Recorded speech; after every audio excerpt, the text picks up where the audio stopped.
नमस्कार। Arun Sharma लग्जिट wellness centre से। आज मैं एक नए अंदाज में आज आपको हेल्थ केयर समझाने की कोशिश करता हूँ। आपने कुछ मूवीज़ देखी होंगी जिसमें जो क्लाइमैक्स होता है वो पहले बता दिया जाता है और फिर उसके बाद मूवीज़ स्टार्ट होती है उसकी बैकग्राउंड में, और फिर थोड़ा सा क्लाइमैक्स बाद में दे देते हैं। तो आज मैं हेल्थ केयर को क्लाइमैक्स से शुरू करता हूँ और उसके बाद आपको उसकी स्टोरी थोड़ा सा बताता हूँ कि एग्जैक्टली किस तरह से हम हेल्थ केयर को अच्छे से मैनेज कर सकते हैं।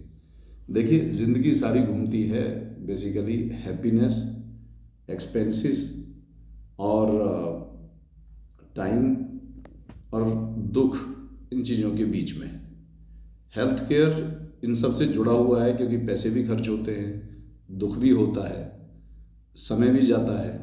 इसलिए हेल्थ केयर बहुत इम्पोर्टेंट विषय है। हेल्थ अपने आप में हो सकता है कि मेडिकल पॉइंट ऑफ व्यू से कोई बहुत ग्लोरियस सब्जेक्ट नहीं है, लेकिन हमारे जीवन का एक अहम हिस्सा है, इसलिए ये बहुत इम्पोर्टेंट सब्जेक्ट है। क्लाइमैक्स की बात करता हूँ। जब हम हॉस्पिटल में जाते हैं तो जब हम एडमिट होते हैं किसी भी एक बीमारी से, और हम बात करते हैं जो नॉन इन्फेक्टिव डिजीज़ है, यानी जो इन्फेक्शन या इन्फ्लामेशन से रिलेटेड नहीं है, किसी इन्फेक्शन से नहीं है, बल्कि ऐसी डिजीज़ की बात करते हैं जैसे कैंसर की बात करते हैं, सोरियासिस की बात करते हैं, एसिडिटी और गैस की प्रॉब्लम की बात करते हैं, कॉन्स्टिपेशन की बात करते हैं, जॉइंट पेन जैसे इश्यूज़ की बात करते हैं। ये ऐसे इश्यूज़ हैं जो हॉस्पिटल जाने के बाद भी रहते हैं और जाने से पहले भी रहते हैं।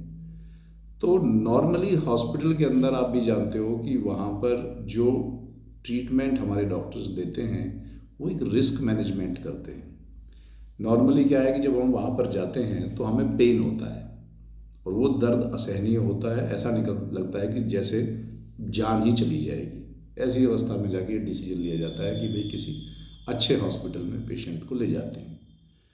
जाने के बाद हॉस्पिटल के अंदर वहाँ पर आपको पेन रिलीव किया जाता है, और आपके अगर शुगर वाइटल्स अगर आउट ऑफ बाउंड जा रहे हैं और आपकी ज़िंदगी को खतरा बन रहा है, रिस्क को हो रहा है, तो डॉक्टर्स अच्छे से मैनेज करते हैं।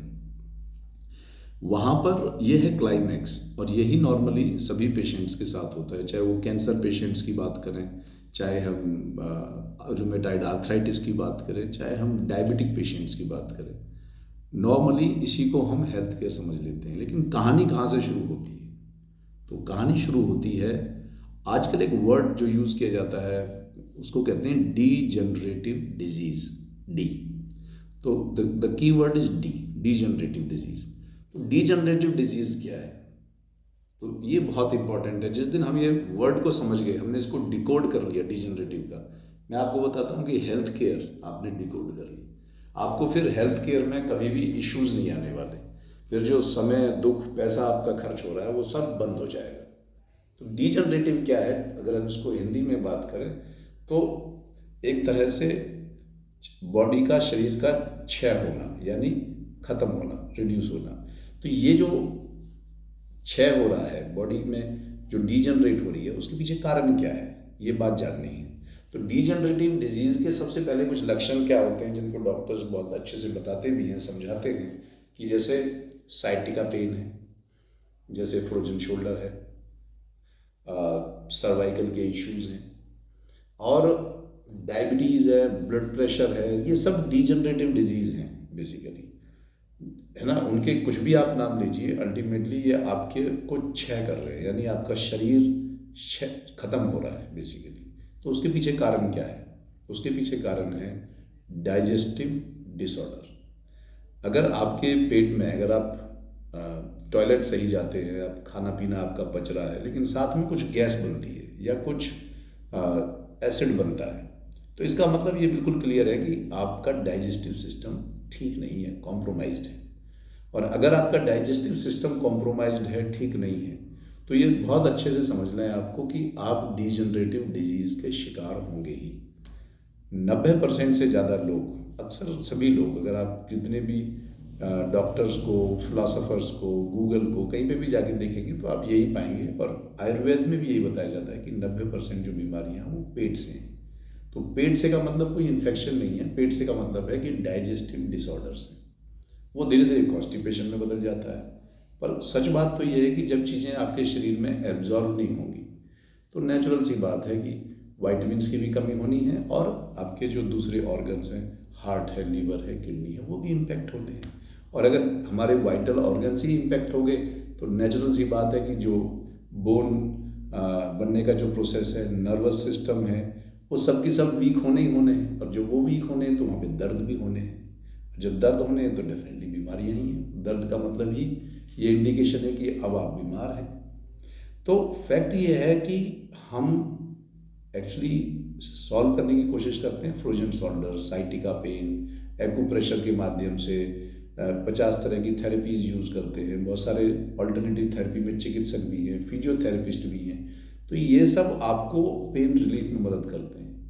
पर रावण की जो नाभि है वो जहाँ पर बेसिकली जब तक हम वो तीर नहीं मारेंगे तब तक इलाज नहीं होने वाला। और वो नाभि है डाइजेस्टिव प्रॉब्लम्स।